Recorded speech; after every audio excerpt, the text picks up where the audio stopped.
بسم اللہ الرحمن الرحیم۔ السلام علیکم۔ ہمارے رسول حضرت محمد صلی اللہ علیہ وآلہ وسلم اللہ کے آخری رسول ہیں۔ آپ اللہ کی آخری کتاب قرآن مجید لائے۔ اس میں بہت سے رسولوں کا ذکر ہے۔ ان میں حضرت نوح، حضرت ادریس، حضرت ہود، حضرت صالح، حضرت ابراہیم، حضرت اسماعیل اور حضرت عیسیٰ علیہ السلام بہت ہی اہم اور سب اسلام کے رسول تھے، اور اپنے اپنے زمانہ میں اپنی اپنی قوم کے لیے اسلام کا پیغام لائے تھے۔ قرآن مجید میں ان کے دین کو اسلام اور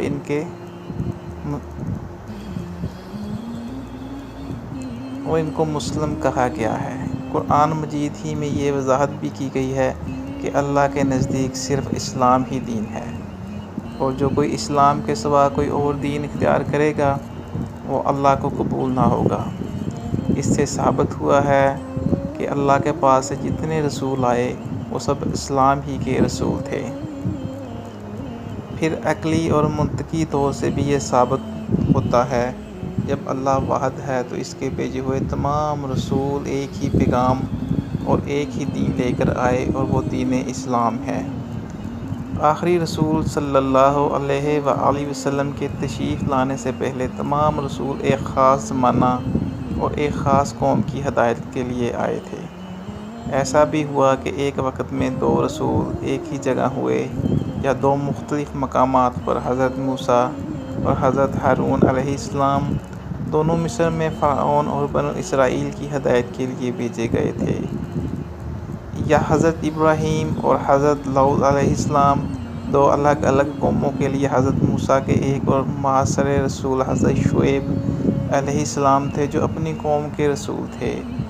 ظاہر ہے کہ وہ جو اسلام لائے تھے وہ ان کی قوم کے لیے تو کافی تھا، مگر اپنی جگہ مکمل نہ تھا۔ وہ ان کے زمانے اور ان کی قوم کے لیے تھا، مگر ہر زمانہ اور ہر قوم کے لیے نہ تھا۔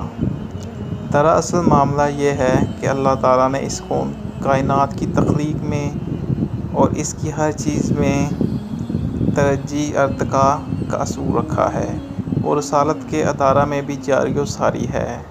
انسانی فہم و شعور آہستہ آہستہ ترقی کرتا رہا ہے، اور رسالت کے ادارے بلکہ پوری دین دھیرے دھیرے ہی سمجھ سکتا ہے۔ اس لیے رفتہ رفتہ ہر زمانہ میں انسانی ذہن کو اس کے معیار کے مطابق تیار کیا جاتا رہا، اور جب وہ اس منزل پر پہنچ گیا کہ دین کو پوری طرح سمجھ سکے تو اسلام کو مکمل کر دیا گیا، اور اللہ کے آخری رسول کو اس کی آخری کتاب لے کر اس سے دین میں بھیجا گیا۔ رسول اکرم صلی اللہ علیہ وآلہ وسلم نے اس حقیقت کو اپنی حدیث میں یوں سمجھایا ہے کہ تمام رسول دین کی عمارت تعمیر کرتے رہے، اس میں ایک اینٹ کی جگہ بچ رہی تھی۔ آپ صلی اللہ علیہ وآلہ وسلم نے وہ آخری اینٹ لگا کر عمارت پوری کر دی۔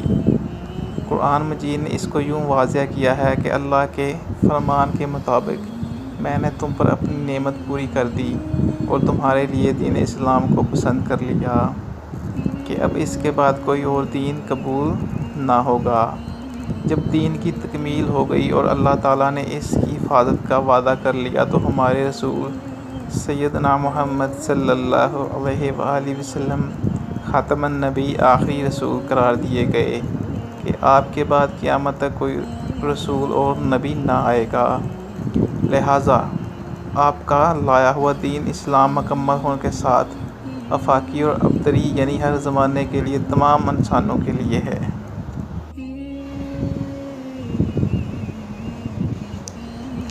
تاریخ کی تعریف وقت اور مقام کے لحاظ سے بدلتی رہی، اس لیے اس پر مورخوں کا اختلافات نظر آتا ہے، لیکن یہ اختلافات دراصل تدریجی ارتقاء کے اصول کے تحت نظریے کا ارتقاء ہے۔ پہلے یہ سمجھا جاتا تھا، اور آج بھی بعض لوگ یہی سمجھتے ہیں، کہ واقعات کو بیان کرنے کا نام تاریخ ہے۔ ظاہر ہے کہ ہر واقعہ تاریخ نہیں بنتا، صرف وہ واقعات تاریخ بنتے ہیں یا تاریخ کا حصہ ہوتا ہے جو اہم ہوتے ہیں اور انسانی زندگی کو کسی نہ کسی طرح متاثر کرتے ہیں، خواہ وہ منفی طور سے اسے خراب کرے، خواہ مثبت طور سے اس کو بنائے اور سنوارے۔ اب تک ایسے اہم واقعات کو تاریخ سمجھا اور بیان کیا جاتا رہا ہے، مگر حقیقت یہ ہے کہ وہ تاریخ کے واقعات تو ہیں مگر تاریخ نہیں۔ مدت تک ان مسلمانوں نے بھی واقعات کی توانی کو تاریخ سمجھا اور اب بھی اکثر مشرقی لوگ یا غیر تاریخ دان یہی سمجھتے ہیں۔ در حقیقت تاریخ نام ہے زمانہ اور ماحول کے حوالے سے انسان کے مطالعے کا۔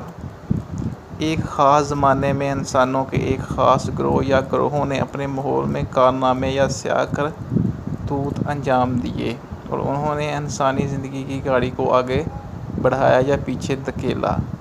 انسانی زندگی کے اس آگے بڑھنے یا پیچھے ہٹنے کو تاریخ کہا جاتا ہے۔ ناظرین، اللہ تعالی ہم سب کو ہدایت عطا فرمائے اور سیدھی رستے پر چلنے کی توفیق عطا فرمائے۔ ناظرین، اگر ہماری یہ بنائی ہوئی ویڈیو آپ لوگوں کو اچھی لگی تو پلیز لائک کر دیجیے گا، چینل کو سبسکرائب کر دیجیے گا اور کمنٹ باکس میں ایک اچھا سا کمنٹ چھوڑ دیجیے گا۔ جزاک اللہ۔